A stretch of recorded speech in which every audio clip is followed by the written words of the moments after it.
Halo pemirsa, apa kabar Anda hari ini? Semoga selalu sehat di masa pandemi dan selalu bersemangat untuk menjalani aktivitas. Bagi pemirsa yang harus tetap bekerja di luar rumah, jangan lupa untuk selalu menggunakan masker. Hari ini program Berita News Point hadir menjumpai Anda bersama saya, Belinda Amanda.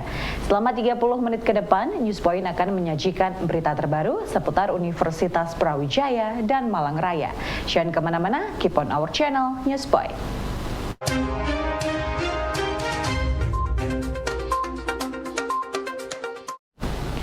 Dalam upaya mendorong pemulihan ekonomi akibat dampak Gunung Merapi, UB akan memberikan 1 unit mesin vakum fryer kepada warga Semeru. Menurut Anang Lastrianto, alat ini dapat dimanfaatkan masyarakat untuk mengelola hasil pertanian. Bantuan penuh dari UB ini nantinya dapat digunakan untuk para kelompok usaha, tidak hanya untuk mengelola buah saja, namun juga umbi-umbian. Terima kasih. Jadi ini momentum yang sangat tepat apabila UB dengan nama besar, mahasiswa banyak dan sebagainya, hasil-hasil risetnya ini bisa diterapkan untuk membantu masyarakat. Kebetulan peristiwa kemarin, Semeru kemarin menginspirasi para pimpinan kami, dan alhamdulillah teknologi kami yang insya Allah siap setiap saat, karena kita tidak by order saja, karena riset terus ya, itu siap diterjunkan untuk di masyarakat dan siap untuk istilahnya ya, membaur ya, membantu masyarakat. Jadi ada 1 unit ini, 1 unit untuk percontohan. Jadi ini dari bantuan penuh dari Universitas Brawijaya. Semoga aja nanti terbentuk kelompok-kelompok usaha di tempat yang saat ini sedang prihatin ya, tambah semangat karena hasil-hasil pertaniannya kan banyak sekali ya, nanti bisa diolah lebih awet dan sebagainya. Pemirsa, kandang koloni atau komunal memudahkan pengontrolan ternak karena dengan jumlah kandang hanya 1, maka cukup sekali melakukan pengontrolan. Pengontrolan ini menurut Dekan Fapet UB, Profesor Suyadi berperan penting, terutama dalam mengontrol reproduksi ternak. Kita bisa bayangkan kalau untuk 25 yang kandang biasa, dia butuh 12 atau 10 kandang, sehingga listriknya, airnya akan membengkak. Namun dengan kandang komunal, maka hanya 1 butuh sumber tenaga, yaitu air ataupun listrik, sehingga lebih aman. Kemudian yang berikutnya adalah kontrol. Ya. Kontrol ini menjadi sangat penting. Kita dalam farm tentu seperti pada pemeliharaan yang lain atau komunitas yang lain, ternak harus selalu dikontrol, baik itu keamanannya, kesehatannya, kemudian pernapasannya, kemudian tingkah lakunya, dan sebagainya, maka juga harus selalu dikontrol. Dengan kandang komunal, maka kita bisa melihat dengan cepat hanya 1 kali pengamatan. Jadi tidak harus kita pemeriksaannya itu sebanyak 10-12 kandang. Kemudian reproduksi ini menjadi hal yang sangat penting ya. Sangat penting untuk kita lakukan karena sebetulnya itu reproduksi merupakan basic dari peternakan. Jadi kalau reproduksi itu berhasil, maka bisa dipastikan nanti akan ada peluang yang besar untuk bisa berhasil. Sebaliknya apabila reproduksinya gagal, maka bisa dipastikan peternakan itu tidak bisa berkembang.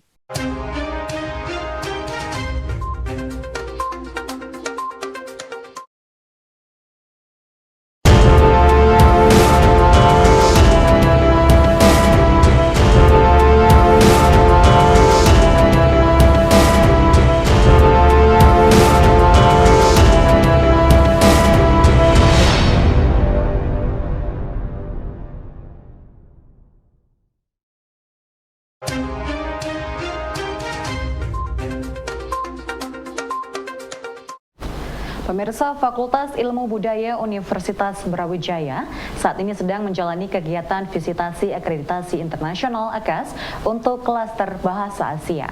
Sebagai fakultas baru, tantangan FIB UB ini dalam penilaian akreditasi AKAS adalah pada gelar SDM pengajar yang belum terlalu banyak gelar doktor dan guru besar.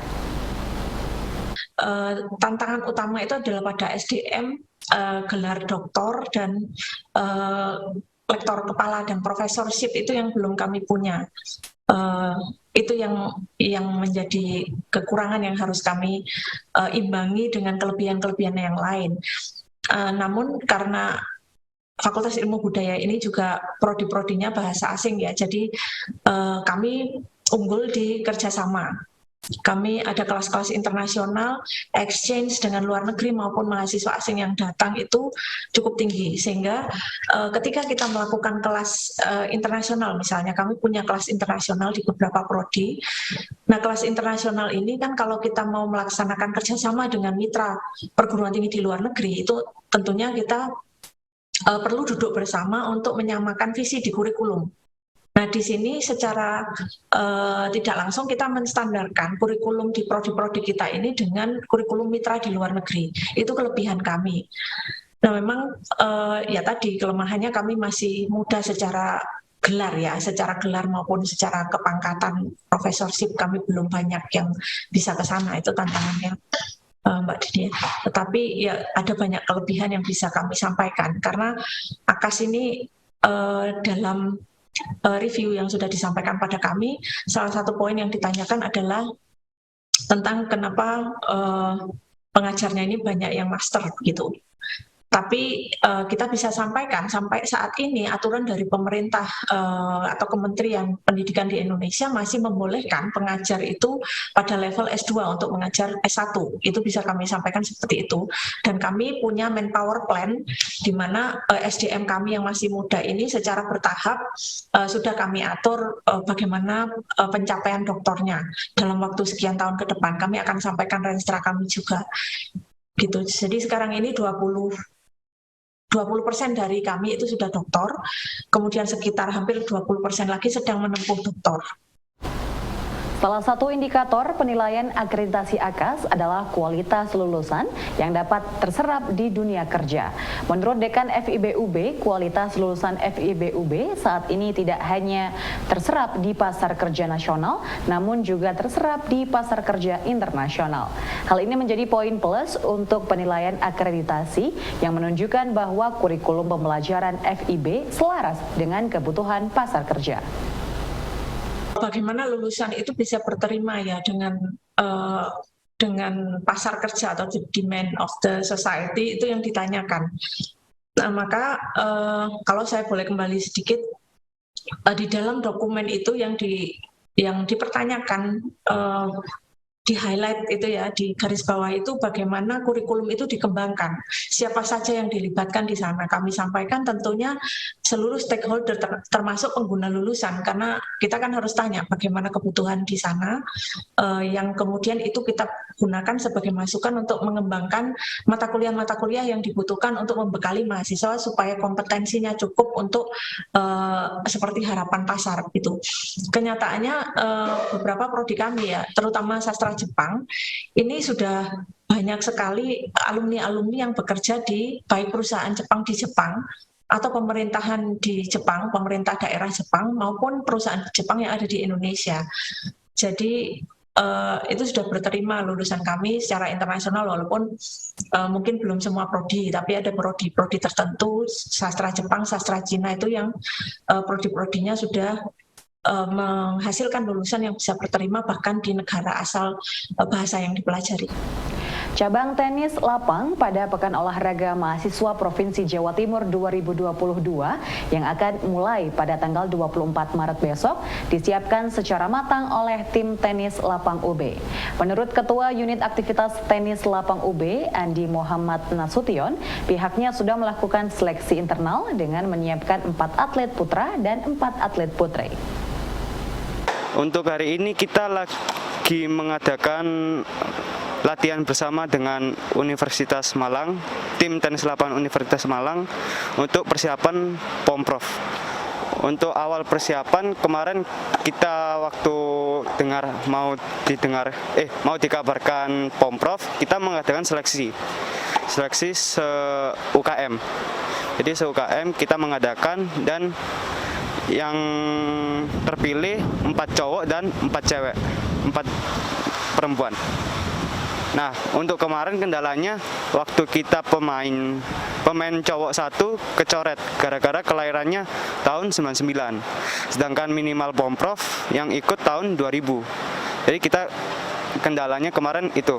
Jadi kita waktu kurang seminggu kita cari pemain pengganti. Padahal kita udah latihan selama hampir 1 bulan itu. Setelah seleksi kita terpilih 4 laki-laki dan 4 perempuan. Terus kita latihan bersama dengan menyewa pelatih juga. Sedangkan kemarin tidak ada pelatih, jadi sekarang menyewa pelatih untuk persiapan Pomprov.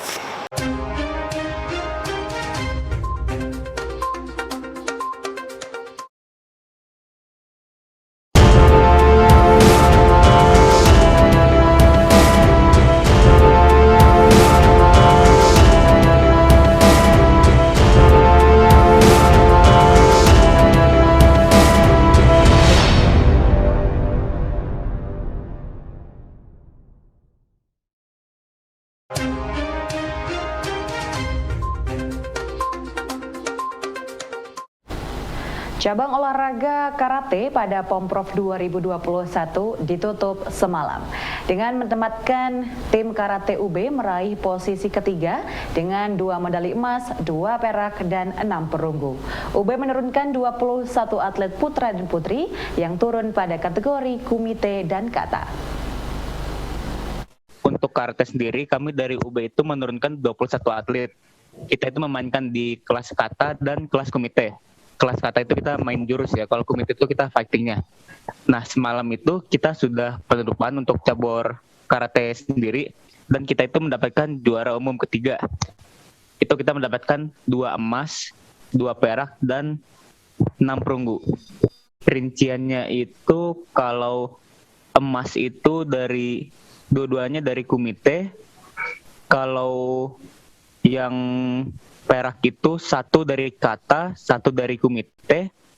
Untuk yang perunggu itu semuanya dari ada kata, ada kumite. Untuk yang emasnya itu yang pertama itu dari kumite kelas min 67 kg. Dan emas satunya lagi itu dari yang perempuan min 68 kg. Pemirsa, wacana menjadikan Bank Syariah Indonesia sebagai BUMN di bidang perbankan syariah mendapat tanggapan dari berbagai pihak. Pengamat BUMN UB, Dr. Muhammad Kholik Mawardi mengaku setuju jika Indonesia memiliki BUMN Bank Syariah untuk mendukung program Indonesia sebagai pusat halal dunia. Yang pertama kita lihat dulu lingkungan internalnya. Jadi lingkungan internal kita berbicara tentang bagaimana transisi, misalkan tadi kalau disepakati BSI itu menjadi BUMN secara mandiri. Jadi transisi kelembagaan memang konsekuensi terjadinya merger atau tadi membentuk holding tadi itu kan sebetulnya efisiensi ya. Tetapi kadang-kala tantangannya adalah tantangan kelembagaan. Jadi restrukturisasi itu akan berimplikasi kepada bagaimana organisasi itu berjalan. Nah, kita bayangkan bagaimana proses transisi tadi itu berjalan dengan baik, dengan cepat tentunya. Nah, meskipun sekarang saya paham mungkin ada beberapa kendala-kendala. Jadi biasanya salah satu kendalanya itu di samping struktur, perubahan struktur adalah values, nilainya. Dari beberapa BUMN yang sekarang menjadi BSI, tentu ini belum selesai sebetulnya untuk berbicara tentang transfer of value-nya. Nah, apalagi nanti ketika ini lepas dari bank konvensional sebelumnya. Jadi itu tantangan yang terjadi di perspektif internal. Sedangkan tantangan eksternal, kita berbicara tentang opportunity, ya, peluang tadi itu, saya pikir semangat Indonesia untuk menjadi tuan rumah di negeri sendiri dalam industri halal, ya, itu saya pikir tepat. Jadi kan artinya kita memiliki institusi lembaga perbankan syariah untuk merespon sebagai pengembangan ekonomi syariah di Indonesia, bahkan mungkin di dunia ya. Masa berbicara industri halal centernya ada di Thailand, itu kan nggak lucu, padahal kan mayoritas penduduk muslim itu ada di Indonesia, sehingga bagi saya menjadi wajib untuk didukung lembaga keuangan syariah menjadi sebuah institusi yang secara mandiri. Tapi sekali lagi itu dari Pak Siddiq, kendala internal itu harus diantisipasi. Menteri BUMN harus punya planning yang jelas, tahapan-tahapan yang harus dilakukan ketika memang ingin menjadikan Bank Syariah Indonesia ini sebagai bank yang secara kelembagaan mandiri. Pemirsa, komoditas bandeng saat ini tidak hanya diminati oleh pasar lokal saja, namun juga mancanegara. Hal ini menjadi perhatian Guru Besar FPIKUB, Profesor Diana Afriati, untuk melakukan riset budidaya bandeng. Menurut hasil penelitian sementara, air tambak udang yang didiamkan selama 2 hari akan menghasilkan plankton yang baik. Satu saat saya itu diberitahu ini limbah udang yang di Jember, Bu, gitu. Karena sumber airnya kan dari laut, yang di Jember itu pantai selatan kan relatif lebih bagus gitu ya, karena populasi manusianya lebih rendah gitu. Itu mereka itu setelah digunakan untuk budidaya, limbahnya masuk di penampungan gitu. Penampungan dibiarkan gitu saja. Dapat 2 hari, 3 hari gitu baru dibuang ke perairanmu. Nah, saya ambil di penampungan itu yang baru dipanen itu, saya ambil, saya bawa ke Malang, saya turunkan pakai probiotik tadi. Turun memang gitu. Tapi ternyata nggak pakai apa-apa loh turun. Gitu. Berarti percuma saya ngasih probiotik ya kan gitu. Oh, ternyata yang dilakukan sama tambak itu sudah benar saya gitu. Terjadinya kesimpulannya ternyata didiamkan saja 2 hari, bakteri yang ada di situ sudah memproses gitu. Jadi setelah 2 hari bahan organiknya sudah turun seperti yang dibolehkan untuk dirilis ke perairan umum. Ya sudah, hasilnya itu saya sampaikan ke tambak, senang mereka. Oh enak yuk, gak ada nambah ya popo, sudah turun gitu. Akhirnya gitu. Pemirsa, informasi tadi sekaligus menutup perjumpaan kita hari ini. Jangan lupa untuk selalu menyaksikan News Point setiap hari pukul 19.30 waktu Indonesia Barat hanya di UBTV, Televisi Pendidikan Universitas Brawijaya. Saya Belinda Amanda dan seluruh kru yang bertugas pamit undur diri. Tetap patuhi protokol kesehatan, wajib menggunakan masker. Terima kasih dan selamat beraktivitas.